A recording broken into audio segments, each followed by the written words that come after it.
As notícias, a informação, os destaques, as entrevistas e os passatempos. O dia-a-dia de uma região sempre perto de si.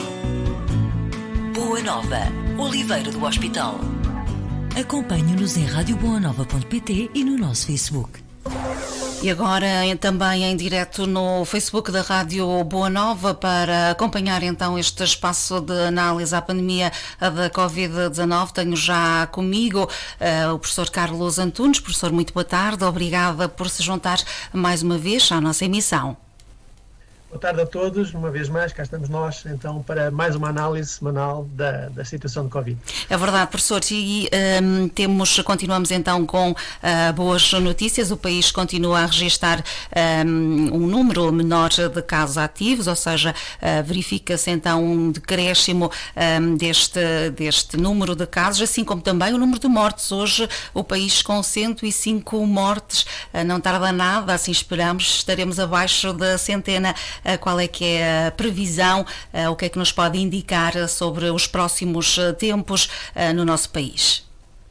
Sim, de facto, os óbitos é uma grande surpresa também, para além da incidência, com uma redução drástica, com um ritmo que nunca tínhamos assistido e concorrendo com os países na frente da linha conseguiram tal feito, como a Irlanda e a Áustria. Os óbitos, brevemente, como disse, e é o que eu confirmo da minha análise, nos próximos dias ficaremos abaixo dos 100 óbitos e antes do final do mês estaremos certamente a níveis pré-natal, na ordem dos abaixo dos 70 óbitos por dia, o que é significativo, e isto veio melhorar as perspectivas do número acumulado de óbitos até meados de março, que é o período em que nós fazemos um ano em que ocorreu o primeiro óbito, com valores bastante abaixo do que eram as minhas projeções iniciais em janeiro, com a evolução da pandemia da altura. Portanto, isso é de facto algo que nos deve satisfazer pelo resultado e pelo sacrifício que temos feito neste último mês e que iremos continuar a fazer do confinamento. Os resultados de facto estão aí e mostram isso mesmo.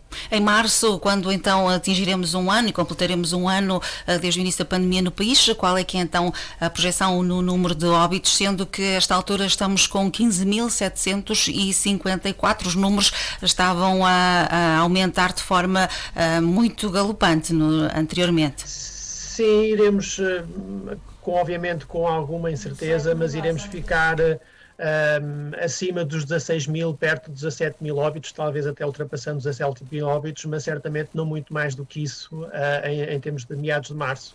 É o que se projeta com esta tendência que estamos a verificar. Muito bem, também o número de internamentos está a diminuir, assim como também o número de pessoas nos cuidados intensivos, portanto também a aliviar um bocadinho a pressão nos hospitais do nosso país. Sim, de uma forma mais lenta, como obviamente é expectável. A permanência dos doentes em cuidados intensivos, doentes Covid, é muito superior a situações semelhantes de infecções pulmonares, respiratórias. O número de internamentos em enfermarias está a descer muito mais rapidamente, porque obviamente a estadia nessa situação é menor.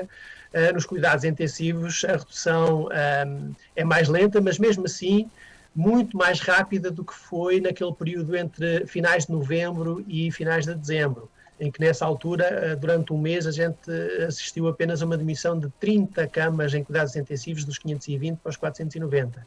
E agora já estamos com uma descida muito superior, com um ritmo muito superior a esse, mas obviamente só lá para meados de março é que eu prevejo que possamos chegar a valores na ordem dos 30 camas em cuidados intensivos a nível nacional, que são valores aí já geríveis, porque os hospitais aí poderão ser eles já estão a fazer isso, não é? Já estão a devolver às outras enfermarias as camas que sequestraram para tratamento de Covid e, portanto, já estão a ser devolvidos. As notícias que estamos assistindo diariamente são sinal disso mesmo. Em termos de internamentos, em termos regionais, por exemplo, a região norte já está a valores abaixo da situação pré-natal, portanto, na situação orientação pré-natal haviam cerca de 1000 internamentos, na zona da região norte já estão a chegar aos 800. A região centro ainda falta um bocadinho para chegar a valores de pré-natal, portanto, a valores de pré-natal eram 600 camas em internamentos, estamos agora nas 900, portanto, estamos a caminho disso. Lisboa-Vale Tejo também tem um caminho ainda longo a percorrer, mas já tem também uma redução dos cuidados intensivos e internamentos, e depois as outras regiões também com uma evolução significativa. Este é, de facto, aquele fator que mais vai pesar na decisão de desconfinar. Apesar de todas as recomendações vão no sentido de desconfinamento progressivo, gradual, mas este fator é aquele que vai pesar na decisão de aliviar. Porquê? Porque não nos podemos descuidar e não podemos permitir uma quarta vaga que venha novamente inundar os internamentos hospitalares, e, portanto, temos que chegar a patamares e a níveis sustentáveis para os cuidados intensivos. E só aí depois devemos permitir, de facto, aliviar o confinamento, e mesmo assim, como tem sido dito, temos que ter uma arma alternativa, né? Temos que ter um mecanismo alternativo que substitua o confinamento, e aquilo que nós defendemos é a testagem, que ainda não se nota. Nós ainda não notamos no número de testes, né? Os testes continuam a diminuir a seguir a tendência, né? Porque essa tendência da incidência, quanto menos casos existirem, menos contactos, menos contágios existem, portanto, menos suspeitos existem, portanto, menos testes são realizados. Digamos, uma tendência normal. O número de testes vai sempre atrás da evolução do número de casos.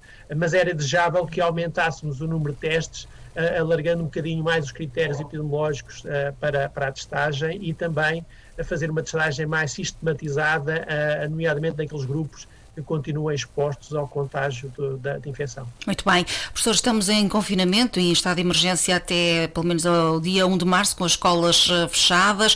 Já falou aí que o país não pode atingir números, não pode atingir uma quarta vaga, não é? Com a dimensão daquela que tivemos, mas as novas variantes da Covid-19 poderão de alguma forma ser motivo de preocupação.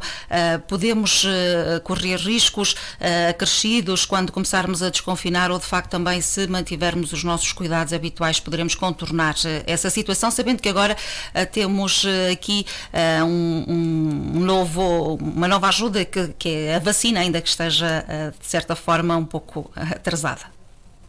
Essas novas variantes são sempre a preocupação, e cada vez mais serão preocupação, não só pelo ponto de vista do risco epidemiológico de poderem contornar a questão da imunidade, a natural imunidade adquirida pelas vacinas, ou seja, poderem contornar e poderem na mesma continuar a infectar e causar estragos, mas também porque elas, como nós sabemos, têm uma maior capacidade de transmissão.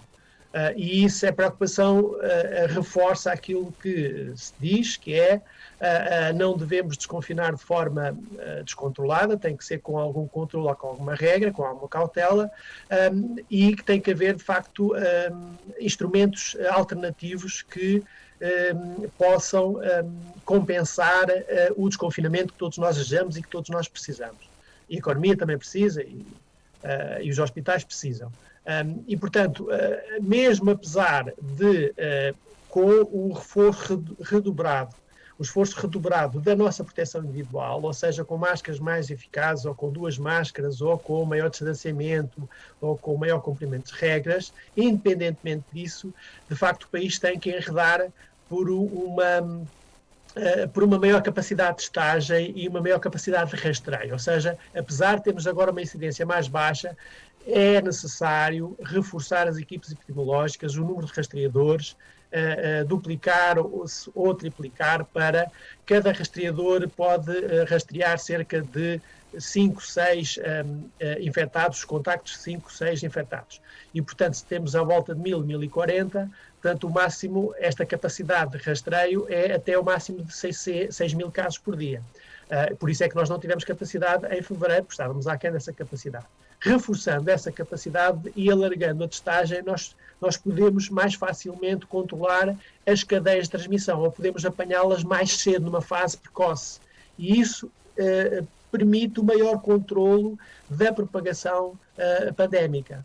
É essa a arma que tem que ser utilizada e reforçada neste contexto de novas variantes, com maior capacidade de transmissão de infecção. Portanto, todas as armas alternativas ao confinamento têm que ser postas em prática e reforçadas, nomeadamente a questão da testagem, em termos locais, as câmaras municipais, as farmácias, os laboratórios, os centros de saúde têm que, obviamente, redobrar esforços para... sabemos que há ARS que estão mais bem preparadas do que outras e que utilizam metodologias diferentes. A ARS do Norte tem estratégias diferentes quanto ao rastreio epidemiológico, mas tem que ser reforçado nas outras regiões, nas outras áreas regionais, e tem que haver um esforço nesse sentido de conseguirmos fazer uma monitorização constante, permanente dos novos infectados.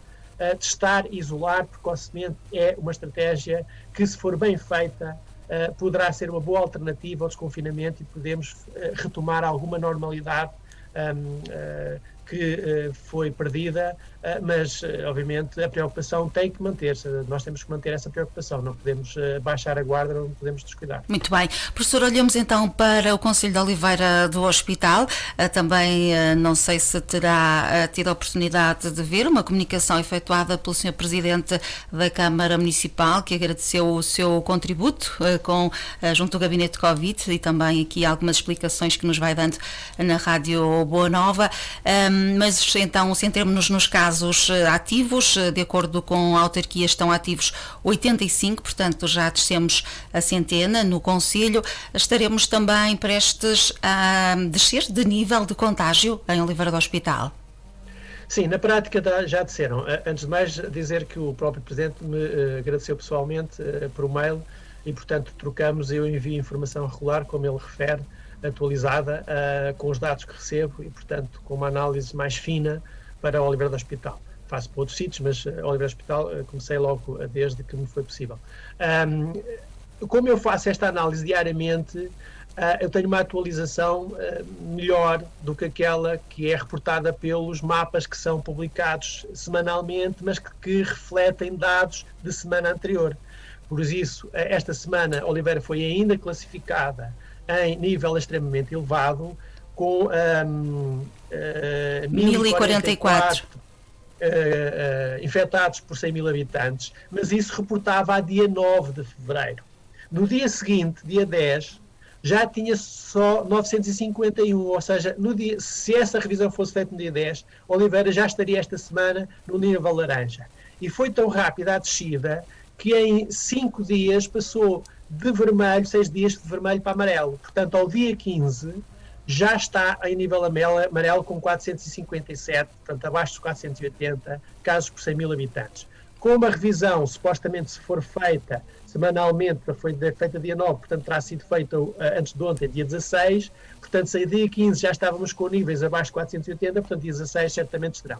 Portanto, eu acho que para a semana o mapa colocará a Oliveira em nível amarelo. Mas em termos reais, digo-vos, em termos reais está já em nível amarelo, abaixo dos 480 casos e com uma descida acentuada, com uma taxa de descida que é na ordem dos 10%. Portanto, repara, descer a 10% ao dia significa que a 7 dias reduz para metade. Portanto, daqui a 7 dias vai ter 220 e depois, passado mais 7 dias, vai ter 120. É o que significa estar a reduzir a 10% ao dia. É o que o Oliveira está a conseguir, com muitos outros concelhos, e, portanto, o pico já tinha referido, foi a 25 de janeiro. Estamos agora com a média da ordem dos 2, 3 casos por dia. Portanto, estamos agora com uma média de 2, 3 novos infectados por dia. Está a estabilizar, portanto, esse nível é difícil de diminuir, portanto, porque estamos num limiar tão baixo que é difícil de controlar. Por isso é que todas as medidas de proteção individual, o aumento do rastreio e dos testes com todos os contactos do novo infectado, nem que sejam 10, que sejam 12, que sejam 20, fazer testes aos contactos dos novos infectados é uma forma eficaz de manter o controle epidemiológico no concelho. Como sabemos que há mobilidade entre concelhos, mesmo não havendo casos dentro do concelho, sabemos que eles depois são importados e com as novas variantes que estão, obviamente, na região, esse risco aumenta se nós baixarmos a guarda. Portanto, obviamente, estamos no bom caminho, mas ainda é cedo para pensarmos. Seria bom desconfinarmos já início de março, não sei, não sou eu que decido, mas vamos ter de manter na cautela e manter, de facto, esta responsabilidade e esta concentração nesse objetivo que é controlar a situação epidemiológica para permitir uma redução significativa da ocupação hospitalar, para que os hospitais possam retomar a normalidade em todos os outros cuidados de saúde pública fundamentais, que muitos deles que foram suspensos, como as operações programadas, os diagnósticos, exames, etc. Toda a gente certamente está agora numa situação mais vulnerável do ponto de vista da saúde e necessita urgentemente retomar esses exames e essas consultas, e é preciso que os hospitais tenham essa capacidade. Não esquecer que os médicos, especialmente os que estão na linha da frente, estão extremamente esgotados, extremamente cansados. Eles estão quase no nível de burnout, quase no nível de stress final, e vão ter certamente stresses pós-traumáticos. E, portanto, temos que ter muito cuidado e muito respeito e muita atenção com esse nível, e por isso temos essa responsabilidade de não lhes trazer uma nova quarta vaga. Essa é a responsabilidade de todos nós e devemos ter essa consciência. Claro que sim. Professor, muito obrigada. Foram ótimas notícias as que partilhou connosco do país, mas também, sobretudo, aqui do Concelho de Oliveira do Hospital, portanto que todos se mantenham com os comportamentos adequados. Professor, muito obrigada pelo seu contributo. Marcamos novo encontro para a semana. Obrigado, foi um prazer, e realmente é sempre um prazer estar convosco e partilhar convosco o conhecimento e a informação que eu disponho, e portanto falo-ei sempre enquanto puder. Obrigado. Muito obrigada, professor. Ficamos então com a análise do professor Carlos Antunes, professor da Faculdade de Ciências da Universidade de Lisboa, que semanalmente faz aqui então esta análise na rádio. Boa Nova, boas notícias para o Concelho. As notícias, a informação, os destaques.